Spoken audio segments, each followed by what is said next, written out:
Before we get started, hit that subscribe button and turn on the notification bell so you never miss a scary story. Are you ready to face your fears? Come explore. Story 1: The Horror Behind a Newborn. It was probably a moment that David and Katie would never forget, the day they heard a soft, high-pitched sound coming from the bedroom closet where the water heater was kept. It was just after 6 a.m., and she had to go to work that morning. So being woken up and losing sleep because the water heater was broken was not a good thing for her. Her stirring must have woken David too, or perhaps he had heard the same noise. Either way, he asked vaguely what was wrong. She said to him, "The water heater is making a strange noise. Can you go and see?" It seemed selfish, but it was one of his days off. Losing sleep would be a minor inconvenience for him, but for her, losing sleep was pure torture. David grumbled, rolled out of bed, and trudged over to the closet to check. But as he opened the closet door and the squeaking grew louder, more distinct, Katie realized it wasn't the heater breaking. Sitting up in bed, she saw David's shocked expression, his mouth gaping, his eyes wide and bloodshot. As she crept out of bed and toward the closet to confirm what she'd suspected, she couldn't help but state the obvious. "It's a baby," she said, barely believing what she'd just said. "I know what it is," David replied, too stunned to sound dismissive. "But how did it go?" He didn't finish the question. It seemed too absurd to ask. Yet they were both thinking the same thing. How did it get there? The naked baby lay on its back on the wooden floor of the closet, moving gently, eyes closed, its tiny arms and legs moving delicately in the dim light. As David moved to pick it up, her utter surprise caused her to hold him back for a second. It was an instinctive reaction, born entirely of fear. There was no sense in the situation. But in an instant, their disbelief was replaced by an alternative, overwhelming desire to take care of the child. Katie quickly determined that the best course of action was to call Child Protective Services. Since their phone lines were open at 9:30 a.m., they could take their time to find out how the baby had gotten there. Making sure the baby was properly cared for was their top priority. The only problem was that she had to be at work by 9, which meant she would have to let David deal with it and then check on him during her lunch break. It felt wrong to leave him alone with such a big responsibility, but she had no choice. Besides, the idea of calling in to work with a mysterious baby in her closet seemed too absurd. Her boss would think she was insane or deliberately insulting their intelligence. At work, Katie couldn't concentrate at all. She had spent most of the morning texting David for updates. He had called Child Protective Services around 9:30 and was put on hold until around 9:45. The woman who answered David's call initially thought it was a joke, but once David assured her he was serious, she adopted the same approach as them. Take care of the baby first, then worry about filling in the gaps later. Since they were dealing with a newborn, their case took priority, and she arranged for someone to come to the apartment to pick up the child at 11 a.m. That burden had been lifted from Katie's mind, but it was quickly replaced by a flood of questions that needed answers. The most pressing question: how did the baby get there? Theoretically, someone could have put it inside the closet, since the wall behind it was connected to the apartment next door. While it seemed impossible that someone could have removed and replaced part of the wall without waking them, it was still the only plausible explanation. Just after 11 a.m., Katie texted David for an update. He informed her that he was still waiting for the CPS agent to arrive, which seemed reasonable. Delays could happen. However, as the minutes ticked by and 11:30 and 11:45 passed with no sign of anyone, he called back to inquire about the holdup. That was the last she heard from him. After sending a couple more texts without a reply, she attempted to call him multiple times, but each call went unanswered. At 12:30 p.m., the moment her lunch break began, she hurried to her car and drove straight to the apartment, anxious to uncover what was happening. The drive from her office to their apartment complex typically took around 20 minutes, and halfway through, an unknown number flashed on her phone. Answering via hands-free, she heard a voice on the other end. "Hi there, can I speak to Katie Weston, please?" "Speaking," she replied. "This is Mona West from Child Protective Services. We received a call from your boyfriend this morning regarding an abandoned infant found at your address. An agent just visited the apartment, but there was no answer. Could you have him call us back as soon as possible to reschedule the pickup?" "Absolutely. We'll call you back ASAP," Katie responded, puzzled as to why David hadn't answered the door. After thanking her, the caller hung up, and a deep sense of unease began to swell within her as she completed the drive. Pulling into the parking lot of their apartment complex, she turned off the engine and rushed to the back entrance. Climbing the stairs, she hurried down the corridor and slid her key into the lock. As she opened the door, she called out for David, but silence greeted her. Panic gripped her as she wondered where he could have taken the infant. Her worst fear, the thought that he had rushed it to the ER, gnawed at her mind. She wished she could say that stepping into the living room provided clarity, that the sight before her made sense of the chaos. Instead, she was met with a scene that left her horrified beyond comprehension. Lying on the carpet in the center of the room was a body, barely recognizable as human. Its clothes had been shredded into blood-soaked rags, and massive chunks of flesh were missing from nearly every part. The face was entirely absent, the abdominal cavity was hollowed out, and the flesh of the thighs had been so brutally torn away that bloody strips of femur glistened in the midday light. Kneeling over the corpse was a fully grown adult, completely naked and drenched in blood, tearing off hunks of raw flesh with their bare teeth. They were bald, lacking hair, eyebrows, or any body hair. As they looked up at her, half-chewed morsels of meat tumbled from their mouth onto the gore-soaked carpet. That was when Katie recognized the face of the figure before her. It was David's. She knew it instantly, but something deep within her sensed that it wasn't truly him. David would never have spoken to her in such a manner, yet this thing did, uttering a sickeningly hopeful, "Mama?" For a few heart-stopping seconds, she was frozen, unable to move or scream. It felt as if all the electrical signals in her body had shut off. Despite her brain screaming for her to escape, her limbs refused to respond. The creature wearing David's face simply stared back at her, a disturbingly warm smile curling its half-open mouth, while bloody drool dripped from its chin. Only when it began to stand did her body finally react. In a blind panic, she bolted from the apartment, down the stairs, and back to her car. When she dialed 911, she realized she couldn't convey the horrific truth of what had occurred. Instead, she focused on what would make sense to the operator, relaying that there had been a murder in her apartment, that the killer was still inside, and that she urgently needed police assistance. Just as the operator was taking her details, the call abruptly went silent. For several agonizing seconds, there was nothing but dead air. Then, when the connection returned, the voice on the other end was different, distorted, unnatural, robotic.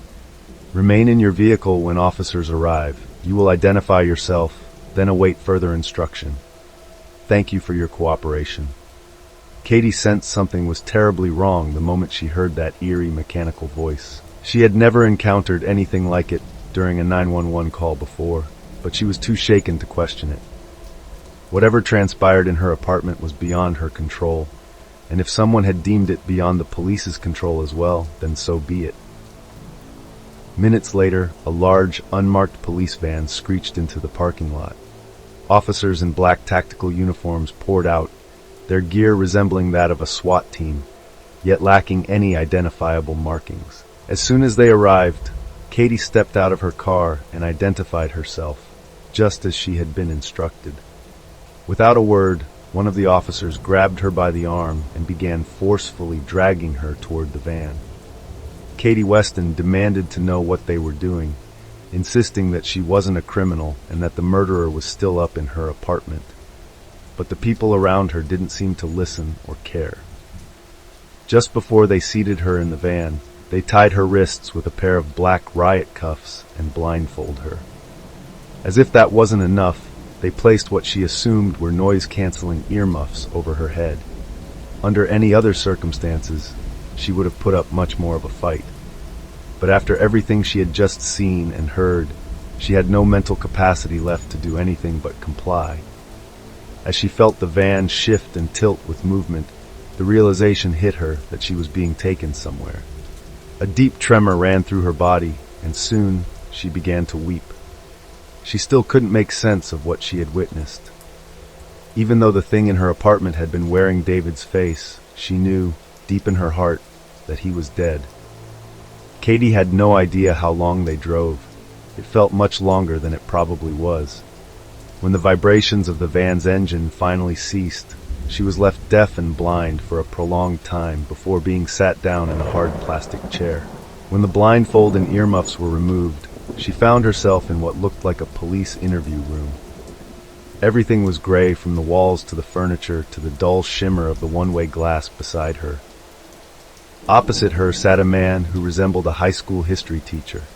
He wore a tweed jacket and a bow tie, his curly brown hair cresting a heavily receded hairline. His voice, when he spoke, was unnervingly soothing, something she unexpectedly welcomed, as it kept her from spiraling into a full-blown panic attack. But beneath that fatherly tone there was something else, something subtle yet unmistakably menacing. "Hello, Katie," the man said, offering a warm smile. "My name is Wendell. How are you feeling today?" Under the circumstances, the question felt like a cruel joke.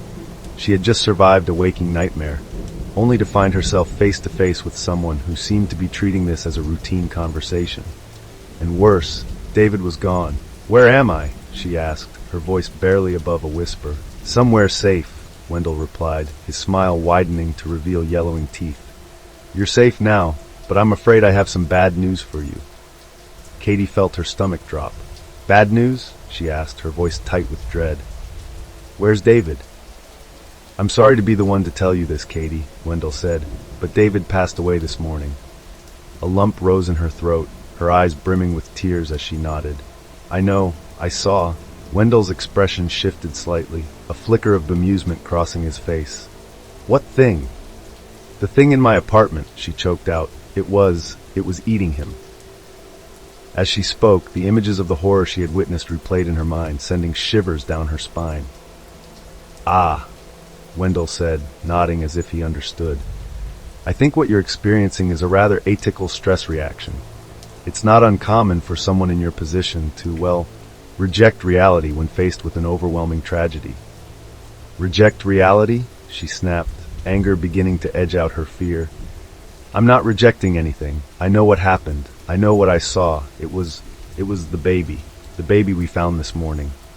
"Katie," Wendell cut in, his tone suddenly firmer, like a teacher reprimanding a student. "You didn't find any babies this morning. This is just a manifestation of your grief. You're suffering from a mental break, but we can help you. You can help me by catching that thing that murdered my boyfriend." Wendell exhaled slowly, as if trying to ease her into understanding. "Katie, listen to me. There was a gas explosion. That's what killed David. Firefighters have been working to put out the fire for hours. Nothing killed David. It was just a horrible accident." "You're a liar," she screamed, her voice raw with desperation. "You're lying to me. I know what I saw. It ate him. It took his face. It ate him." She stared at Wendell, searching his eyes for some hint of truth, but she couldn't tell whether he genuinely believed what he was saying or if he was deliberately trying to manipulate her. It was impossible to accept that she had imagined everything. If she had, she wouldn't have been sitting here, bound and blindfolded, taken to some unknown location. A surge of questions flooded her mind, and she could no longer hold them back. "Who the hell are you, anyway?" "I already told you, Katie," Wendell said calmly. "My name is Wendell." "Then who do you work for?" she demanded. "Are you a cop? A doctor? Where the hell am I?" "Again, you're in a safe place, Katie, and the people I work with only want to help you. But if you insist on repeating your delusions, if you refuse to accept reality, we have no choice but to detain you for your own protection." Katie felt a lump forming in her throat as she asked, "Detain me where?" "Somewhere you won't like. Somewhere that'll be difficult for you to leave." There it was, the threat. By that point, the choices laid out before her were painfully clear. Either she went along with their lie, or they would declare her insane and lock her away in some institution. "Everything's going to be okay, Katie," Wendell continued. "You just have to help us help you. I understand your employer offers some rather extensive medical insurance, and that should cover the cost of any counseling or medication you might receive. I hear Wellbutrin can work miracles when it comes to grief management. You don't want to help me?" Katie's voice trembled as tears streamed down her cheeks. "You want me to lie. You want me to peddle some goddamn cover-up, and I can't. I can't do it." Wendell leaned forward, lowering his voice. "Katie," he said, his tone eerily gentle, "my mother, God rest her soul, used to tell me that we can do anything we want if we put our minds to it." With that, he pulled a sheet of paper from a binder beside him. It was a statement neatly typed, with a blank dotted line at the bottom. "All you have to do," he continued, pointing to the space, "is sign here, and the healing process can begin." Katie looked at the paper, her heart pounding. "You're not giving me a choice, are you?" she asked. "We always have a choice, Katie," Wendell replied smoothly. "But right now, yours is between helping David's family or causing them further pain and hardship. Sign that statement, make it official, and the company responsible for the explosion pays them a very handsome settlement." And that was what finally broke her. David had hardly any savings, and he certainly had no life insurance. If his family couldn't have the terrible truth, at the very least, they could be financially secure for the rest of their lives. "I need a pen," Katie remembered saying. As the man who called himself Wend reached into the pocket of his tweed jacket, a look of disgusting satisfaction twisted across his face. It had been almost 3 years to the day since David passed away. He had been the kindest, sweetest, and most gentle person she had ever met, and for that reason, she could no longer lie about his death. She still didn't know exactly what had killed him, but she knew there was something to be gained from the cover-up. A cover-up meant it would happen again, that someone else would be cursed to live through the same nightmare she had. She wouldn't wish that on anyone, not even her worst enemy. And that was why she was writing this. People needed to know. She didn't care if they came for her. She didn't care if they made her disappear. If this got out, if it was copied and shared, if by some miracle it went viral, they wouldn't be able to hide it any longer.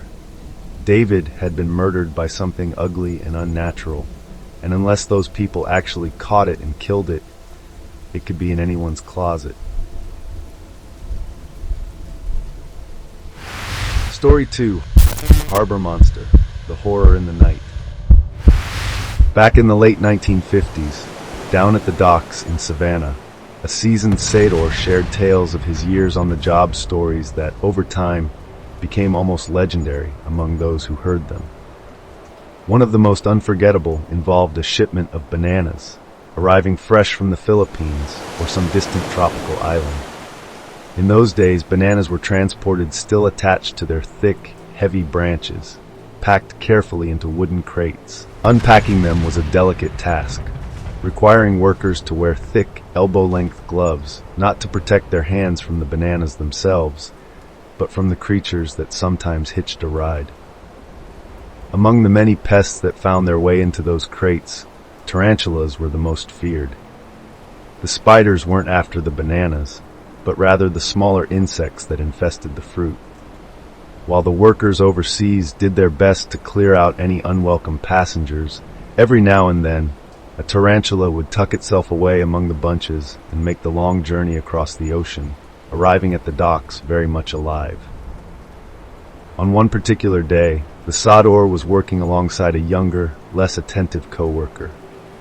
The man had started to get a little too comfortable, slowing down, chatting instead of keeping his focus on the crates. As he reached deep into one of them, his arm buried almost to the elbow, he kept his eyes on the conversation rather than on his work. That's when the Sador turned and saw a massive, hairy spider creeping up the man's arm. For a moment he was frozen, staring in disbelief at the largest tarantula he had ever seen. The younger worker, oblivious, still hadn't noticed it. The thick gloves masked any sensation of movement. When the Sador finally found his voice, he could do nothing but point, his expression alone enough to make the other man pause. But by the time he followed the direction of that horrified stare, it was already too late. The instant he laid eyes on the tarantula, panic seized him. His scream rang out across the warehouse, a sharp, terrified wail that sent shivers through everyone who heard it. Unfortunately, the spider reacted just as fearfully. Instead of leaping away, it scurried higher, darting up the man's sleeve before launching itself straight at his face. What followed was an even louder, more chilling scream, one that the Sador later swore was the most blood-curdling sound he had ever heard. The man flailed wildly, trying to rid himself of the creature, while the Sador grabbed the nearest object, a broom, ready to knock the spider away. But before he could reach him, the worker had already swatted the tarantula off his face and bolted for the warehouse doors. Outside, gasping for breath, they slammed the doors shut behind them. The Sador was about to reassure his coworker when he noticed 2 angry red puncture marks on the man's cheek, clear signs of a bite. His heart dropped. He could barely get the words out as he pointed to the wound.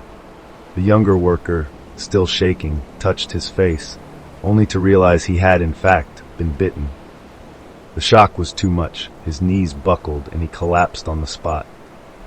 For a split second, the Sador thought the worst, that the spider's venom had acted instantly, killing the man where he stood.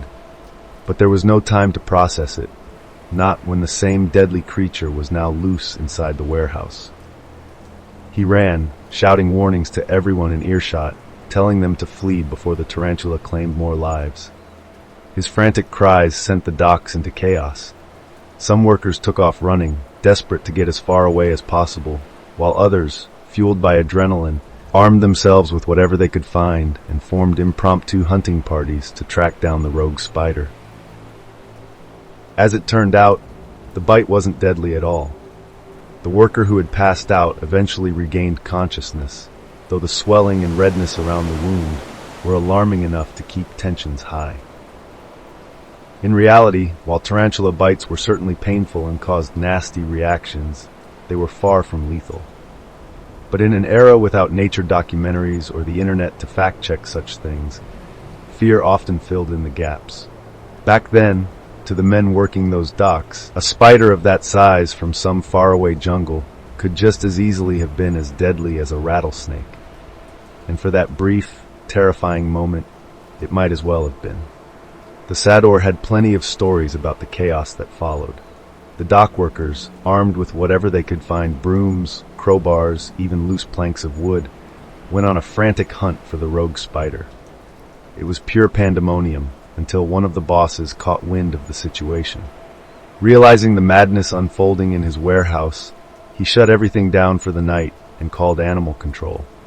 They sent a specialist to locate and trap the spider, eventually taking it away to some museum or research facility for identification.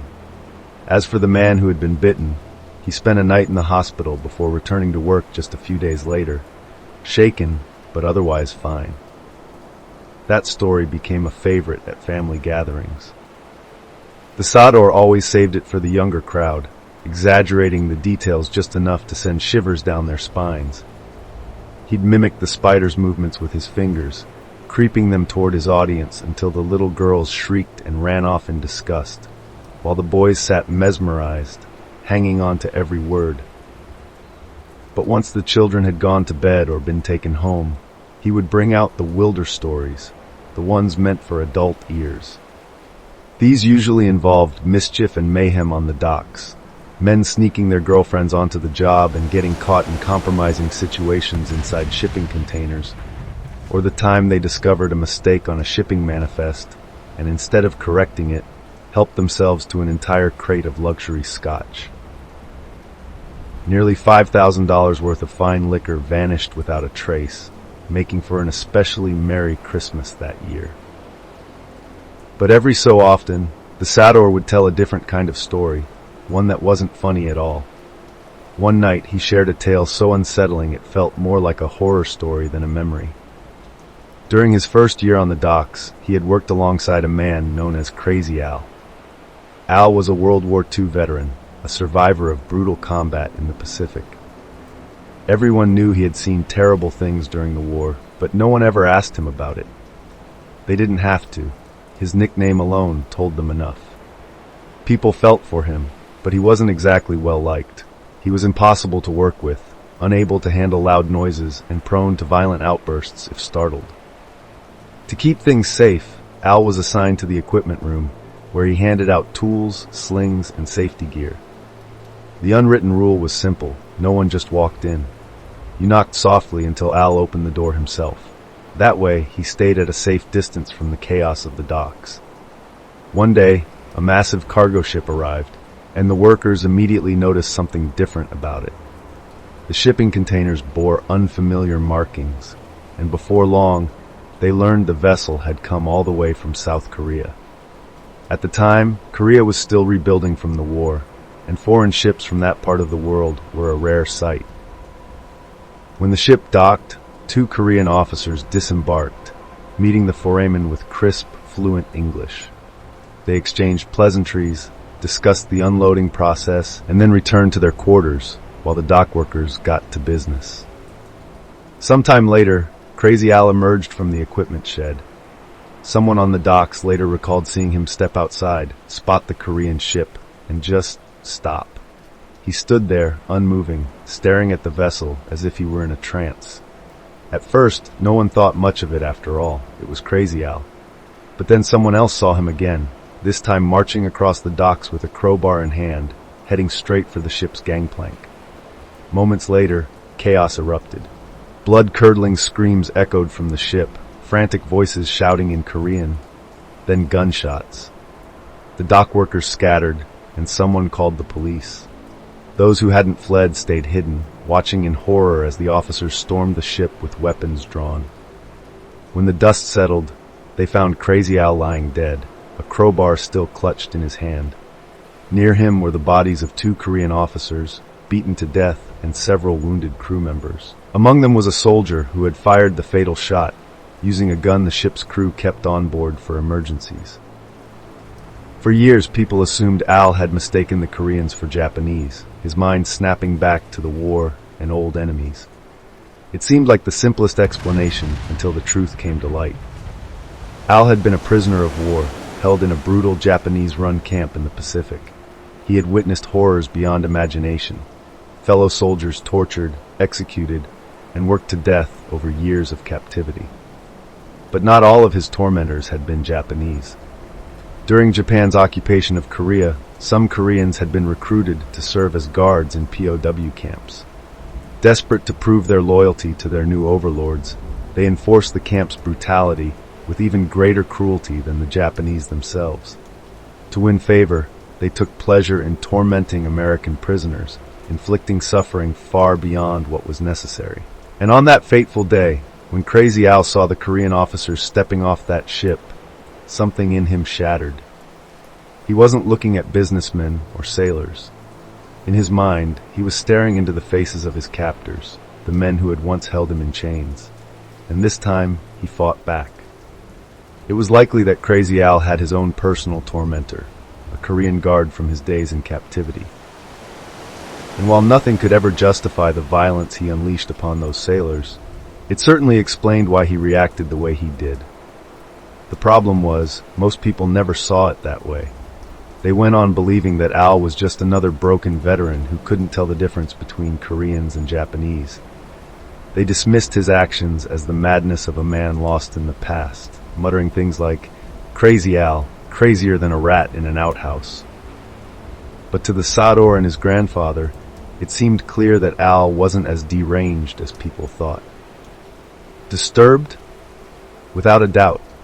But there was something chillingly deliberate about what he had done. The way the old man told it, Al hadn't been ranting or raving. He hadn't charged across the docks in a blind fury, screaming vengeance. He had simply walked slow, steady, silent toward that ship, his grip firm on the crowbar, his expression unreadable. He hadn't uttered a single word. That little detail never failed to send shivers down his grandson's spine.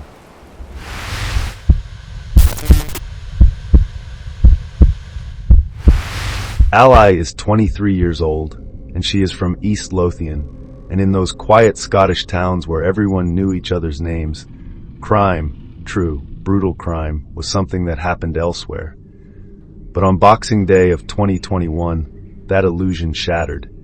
An elderly couple was found stabbed to death in their own home, and by the next morning, the entire town was buzzing with the horrific news.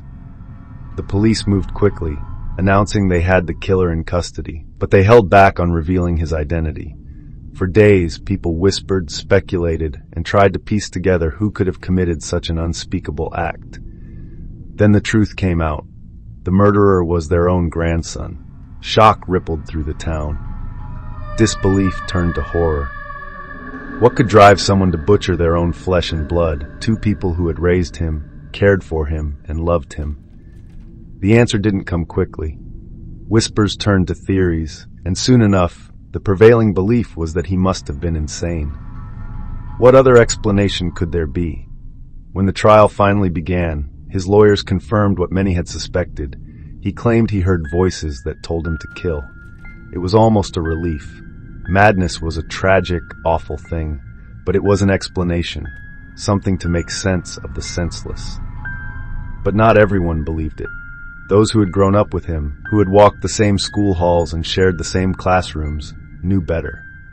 The boy they had once called James, or Jay for short, had always been like this. There was no sudden snap, no quiet descent into psychosis. From the beginning, he had been cruel, arrogant, and eerily detached. Not in a way that made him misunderstood or tragic. No, Jay was something else entirely. There was a darkness in him that had always been there, lurking beneath the surface, waiting. He had been an outcast, but not the kind that people pitied or found endearing. He wore black, listened to heavy rock, and obsessed over horror films. Yet even the other goth kids, those who welcomed anyone who didn't fit in, wanted nothing to do with him. He wasn't just different, he was wrong. Teachers might have had a clinical term for whatever was wrong with him, antisocial personality disorder, maybe. But to everyone else, he was simply a menace. Some of Ally's friends had struggled with dyslexia, autism, or ADHD, but they were kind, decent people. Jay, on the other hand, was something else entirely. He carried himself like a main character in a horror film, as if he saw everyone else as background extras in a story that revolved around him. Then at some point, he stopped being James. He insisted people call him Vincent. No one understood why until someone connected the dots. He had become obsessed with some vampire film, and the name belonged to one of its characters. It was the perfect embodiment of who he was, a boy so absorbed in his own delusions that he remade himself in the image of a monster. For years, people had dismissed him as nothing more than an arrogant loser, a walking joke. No one thought he was dangerous. But looking back, maybe they should have. Because on that cold December night, the joke ended, and the monster finally stepped out of the shadows. The night Jay walked into the police station, he was still covered in blood. His clothes, his hands streaked with the evidence of what he had done. He didn't run, didn't hide. He simply stepped inside, confessed, and waited. At first, whispers spread that he had lost his mind, that he had been hearing voices, that he didn't even remember killing his grandparents, just that he had come to his senses with the knife still in his grip, their lifeless bodies before him. Some almost believed it, but then the truth seeped through, ugly and undeniable. Jay hadn't snapped from some sudden psychotic break. No, it had started with something far more trivial, a Christmas hamper, a festive basket filled with wine, cheese, and miniature bottles of whiskey. Jay had decided it was his. When his grandfather came upstairs to retrieve it, an argument ignited, words turned sharp as blades. But Jay didn't just argue, he lashed out.